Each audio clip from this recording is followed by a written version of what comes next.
প্রিয় দর্শক, গত 2 বছরের মধ্যে সাবেক প্রধানমন্ত্রী শেখ হাসিনা এই প্রথমবারের মতন ফরমাল কোনো অনুষ্ঠানে সরাসরি যুক্ত হয়ে বিভিন্ন প্রশ্নের উত্তর দিলেন। তিনি লাইভে যুক্ত ছিলেন ঠিকই, তবে ভিডিওতে নন। এবং এই প্রথমবারের মতন সাংবাদিকদের সরাসরি প্রশ্নের উত্তর তিনি দিলেন। তার চেয়ে বড় কথা, ভারতে বিভিন্ন আন্তর্জাতিক গণমাধ্যমে কর্মরত সাংবাদিকদের যে সংগঠন FCC, foreign correspondent club of ইন্ডিয়ার আয়োজনে যে এই অনুষ্ঠানটি, সেটি বাংলাদেশে সফল করে দিল খোদ বর্তমান সরকার।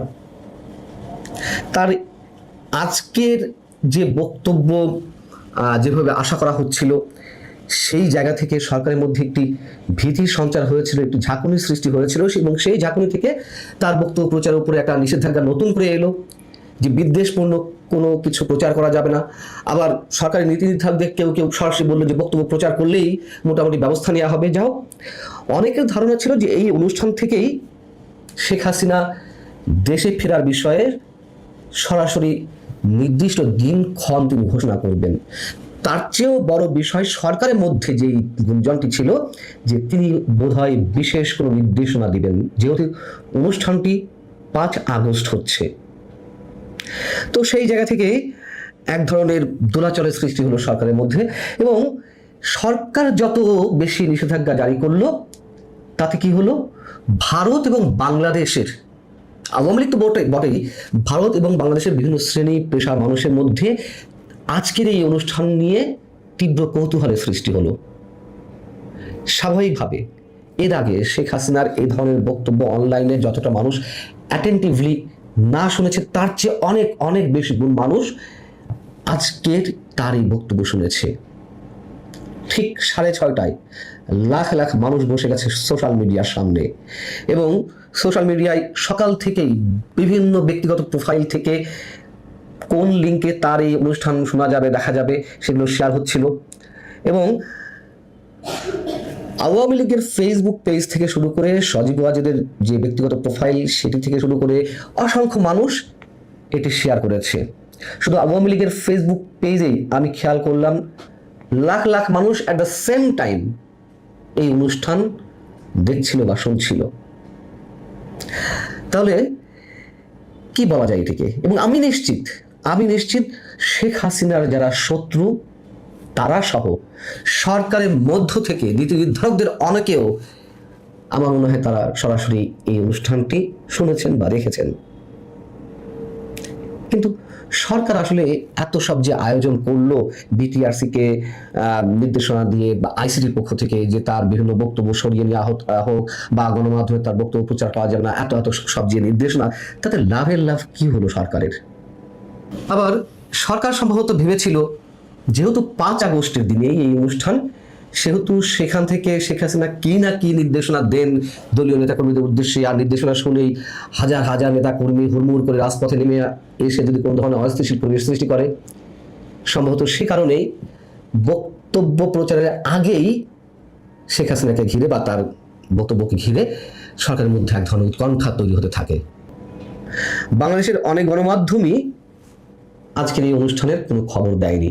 অনেক গণমাধ্যম, তার কি, ভারত সহ বিভিন্ন আন্তর্জাতিক গণমাধ্যমে এই খবরটি তো এলো, শেখ হাসিনার বক্তব্য উদ্ধৃত করেই তার এই খবরটি এলো। মানুষ কি এগুলো না শুনে বসে আছে, না দেখে বসে আছে? বরং আগের চেয়ে অনেক গুণ বেশি মানুষ শুনেছে, দেখেছে। এই জায়গা থেকে বলছেন সরকার সফল করে দিল। এখন শেখ হাসিনা কি বলেছেন নিশ্চয়ই এরই মধ্যে অসংখ্য মানুষ জেনে গেছেন।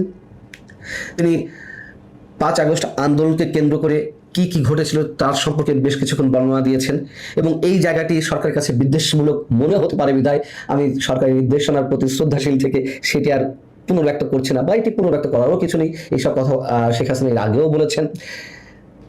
এবং ডক্টর ইউনূস ক্ষমতা আসার পরে মুক্তিযুদ্ধের স্মৃতিচিহ্নগুলো কিভাবে ধ্বংস করা হলো, মুক্তিযোদ্ধাদের কিভাবে অপমানিত করা হলো, লাঞ্ছিত করা হলো, সারা দেশে যে ত্রাসের রাজত্ব সৃষ্টি করা হলো, সেসব নিয়ে কথা বলেছেন, দেশের অর্থনীতি নিয়ে কথা বলেছেন।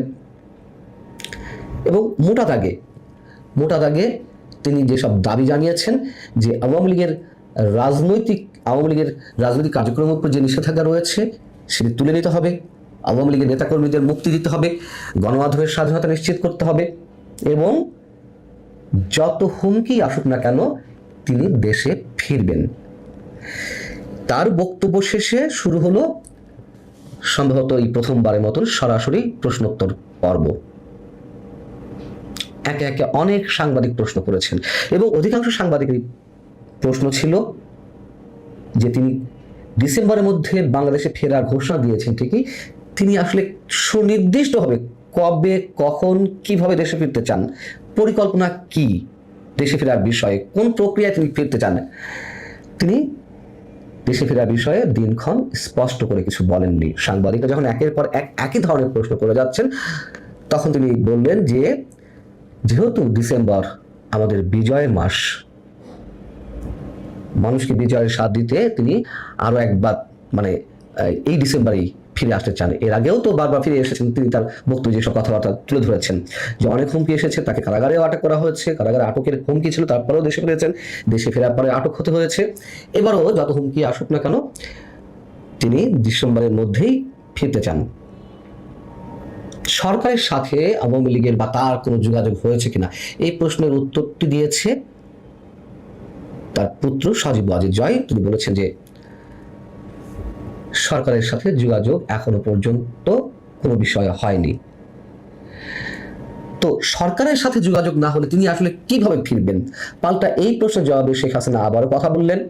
তিনি বললেন যে আমি ফিরতে চাই আমার নিজের মাতৃভূমিতে, এখানে সরকারের কোনো বিষয় নেই।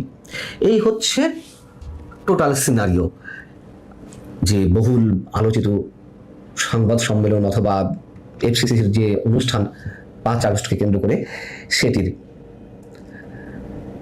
মোদ্দা কথা সরকারের পক্ষ থেকে এগুলো না করলেই বরং ভালো হতো। সরকার বারবার তার দুর্বলতাগুলো প্রকাশ করে ফেলছে, নিশ্চয়ই প্রকাশ করার অনেক কারণও আছে, অজান্তেই কারণগুলো বেরিয়ে পড়ছে। আবার এগুলো ইচ্ছা করলে সরকার অ্যাভয়েডও করতে পারতো। আমি এই প্রসঙ্গে আলোচনায় যাব, তার আগে অন্য একটা বিষয় আপনাদেরকে একটু বলে নিই। মনের ভেতরে ওই আলাপটা করার জন্য মনের ভেতরে ঝড় উঠছে। আপনারা আজকে দেখেছেন যে জুলাই গণ অভ্যুত্থানের 2 বছর পূর্তি উপলক্ষে একদম মহালঙ্কা কাণ্ড ঘটেছে ঢাকা শহরে। রাষ্ট্রপতির প্রোগ্রাম, সেই প্রোগ্রামে রাষ্ট্রপতি নিজেই হেনস্থার শিকার হয়েছেন, নিজেই বলেছেন। সেখানে গিয়ে এনসিপির সেই জুলাই যোদ্ধারা, বিশিষ্ট যোদ্ধারা, তারা এমন ন্যাক্কারজনক কাজ করেছে, হই হুলস্থুল ভুয়া বার্তা বলে একটা ডকুমেন্টারিকে কেন্দ্র করে, এবং শেষ পর্যন্ত এত হুলস্থুল হয়েছে যে ওই প্রোগ্রামে যারা ফরেন ডিপ্লোমেটরা উপস্থিত ছিলেন, আমি দীনেশ ত্রিবেদীকে চিনতে পেরেছি, আরো 2-1জনকে দেখলাম, এই সহ প্রায় 8-10 জন মানুষ ওই হুলস্থুলের মধ্যে লাইন ধরে রাষ্ট্রপতিকে ফেলে চলে গেল। ভারপ্রাপ্ত রাষ্ট্রপতি হাফিজউদ্দিন বীর বিক্রমের অনুষ্ঠান, একটা ডকুমেন্টারি নিয়ে ঘটনাটা ঘটেছে। ওই ডকুমেন্টারিতে নাকি জুলাই অভ্যুত্থানের 1 দফার ঘোষক হিসেবে তারেক রহমানের কথা বলা হয়েছে। এনসিপির দাবি হলো যে এই অধিকার আমরা কাউকে দিব না, আমাদের একক জুলাই নিয়ে এমন একটা অবস্থা, জুলাই আমার, জুলাই কার, ও জুলাই তুমি কার, এই নিয়ে বিএনপি, এনসিপি, জামাত সবার মধ্যে একটা কারাগারি অবস্থা। আজকে দেখুন স্বরাষ্ট্রমন্ত্রীও বলছে যে জুলাই আমার, জুলাই আমার, এরকম করতে করতে যদি সবাই জুলাই আমার করে, তাহলে জুলাই আর কারো থাকবে না। জুলাই আলটিমেটলি কারণ নাই, এখন এটা হাতছাড়া হয়ে গেছে অনেক আগেই। যাই হোক, সেই ডকুমেন্টারিতে তারেক রহমানকে কেন 1 দফার ঘোষক বলা হলো, এটা একটা দিক। আরেকটা হলো সেখানে সেই আবু সাইদের ছবি ব্যবহার করা হয় না। রাষ্ট্রপতি বললো যে আবু সাইদের ছবি যদি জুলাইয়ের কোনো ডকুমেন্টারিতে ইউজ না হয়ে থাকে, তাহলে সেই ডকুমেন্টারি কোনো ডকুমেন্টারি না।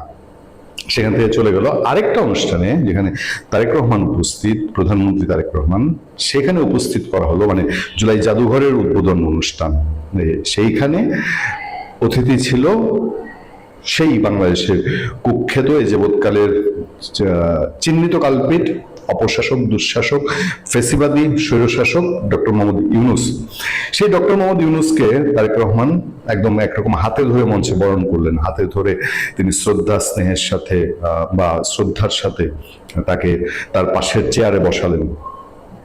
আমার কাছে একজন দর্শক, আমাদের একজন সম্মানিত প্রবাসী দর্শক, তিনি ফোন করেছিলেন এবং তিনি বললেন যে বিএনপি এই অপশাসক, এই যে কালো হাত, এই কালো হাতের কালিমার ছাপ, ইউনূসের কালিমার ছাপ কেন তার নিজের গায়ে মাখতে গেল? এতদিন তাদেরকে বলা, বিএনপিও বলা হতো ইউনূস সরকারের এক্সটেনশন, বাট এখন বিএনপি কি স্বীকারই করে নিচ্ছে যে তারা ইউনূসের এক্সটেনশন? সামনে কি ইউনূসকে রাষ্ট্রপতিও বানাতে পারে? আজকের পর থেকেই আলাপ কিন্তু খুবই খুবই জমজমাট যে ইউনূসকে রাষ্ট্রপতি বানাবে কিনা। এই হচ্ছে আজকের আক্ষেপ, দুঃখ যে ডক্টর মোহাম্মদ ইউনূসের মতন একজন ধিকৃত মানুষ, বাংলাদেশের মানুষ যাকে এখন থুতু ছাড়া আর কিছু দেয় না, সেই লোকটাকে বিএনপি কেড়ে নিয়ে কি সিগন্যাল দিল, মানে এত সম্মান দিয়ে কি সিগন্যাল দিল? তারা কি ইউনূসের দ্বারা কি তারা ক্ষমতা এসছে? এটা তো কখনোই না। বিএনপি তো তার নিজের যোগ্যতা, নিজের ভোট, নিজের ত্যাগে ক্ষমতা এসছে। তাহলে ইউনূসকে এত মূল্যায়নের কি হলো? এবার আসেন শেখ হাসিনার বক্তব্য প্রসঙ্গ। সরকারের নিষেধ যে তার বক্তব্য প্রচার করা যাবে না। ইন্টারেস্টিং দিকগুলো হলো, এই Sheikh Hasina Delhi press conference, foreign correspondent club তাদের সাথে যে প্রেস কনফারেন্স, সেখানে সজীব ওয়াজেদ জয় বক্তব্য দিয়েছে, আওয়ামী লীগের আরো লোকজন বক্তব্য দিয়েছে। সেই প্রেস কনফারেন্স শেষ হওয়ার সাথে সোশ্যাল মিডিয়া একদম ভাইরাল হওয়ার পথে কয়েকটা স্ক্রিনশট অসমর্থিত কয়েকটা জায়গা থেকে বিভিন্ন জনের কথা বলা হয়েছে। তবে আমরা কনফার্ম হতে পারছি যে স্ক্রিনশট গুলো, সেগুলো হলো সোহেল তাজ শেখ হাসিনাকে এখন তো মানে পারলে নর্দমায় চুবায় এরকম সমালোচক শেখ হাসিনা সরকারের, এবং শেখ হাসিনা তার দল আওয়ামী লীগের একদম মানে বিশিষ্ট সমালোচক হলেও সোহেল তাজ সেই অনুষ্ঠান দেখেছে, ওয়াচিং সোহেল তাজ আইডি থেকে, তার রিয়েল আইডি থেকে সে শেখ হাসিনা বক্তব্য শুনছিল পুরোটা, এবং ওই অনুষ্ঠান পুরোটা শুনছিল। আরেকজন লোক, সেও ধিকৃত, সে হলো সাবেক অন্তর্বর্তীকালীন সরকারের ইউনূসের প্রেস সচিব শফিকুল আলম। এই জিনিসও, এই পিসও শেখ হাসিনার বক্তব্য শুনেছেন। আমরা অন্য আরো কয়েকজনের কথা দেখি, শুনছি, এটা যেহেতু অথেন্টিক্যালি প্রমাণ করা যাচ্ছে না, সেই জন্য আমি আর অন্যদের নাম নিলাম না। কিন্তু এই যে তারা চুপি চুপি দেখেছে, সোহেল তাজ, শফিকুল আলম, শুধু তারা দেখে নেই। এই অনুষ্ঠান শেষ হতে হতে জানা গেল যে ফেসবুকে কেবল কোটি দর্শক ওই লাইভ অনুষ্ঠানটা দেখে ফেলেছে। তাহলে, এবং রয়টার্স নিউজ করেছে, রয়টার্স অলরেডি নিউজ করে দিয়েছে।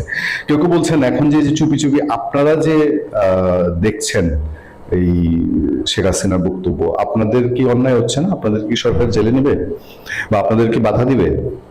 আচ্ছা, প্রচার করা যাবে না। ভারতীয় সংবাদ মাধ্যম সহ এই যে ইন্টারন্যাশনাল সংবাদ মাধ্যম, রয়টার্সের মতন পত্রিকা, রয়টার্সের মতো সংবাদ মাধ্যম, এরা প্রচার করেছে। এদের অনলাইন নিউজ সাইটগুলা বাংলাদেশ থেকে দেখা যায় না?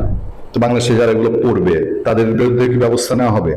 আসলে এমন একটা গভর্নমেন্ট সিচুয়েশন, যে রুমিন ফারহানা বলেছে না, যে কাজটা জাহিদুর রহমানরাই আওয়ামী লীগ সরকারের সময় বলেছে তারেক রহমানকে এই ধরনের পরিস্থিতিতে ফেলে রাখার জন্য, তারেক রহমান বক্তব্য প্রচার করতে দিত না আওয়ামী লীগ সরকার, সেটা ছিল অগণতান্ত্রিক, সেটা ছিল অন্যায়। একই কাজটা জাহিদুর রহমানরা তারা করছেন একই পদ্ধতিতে। তাহলে দুটো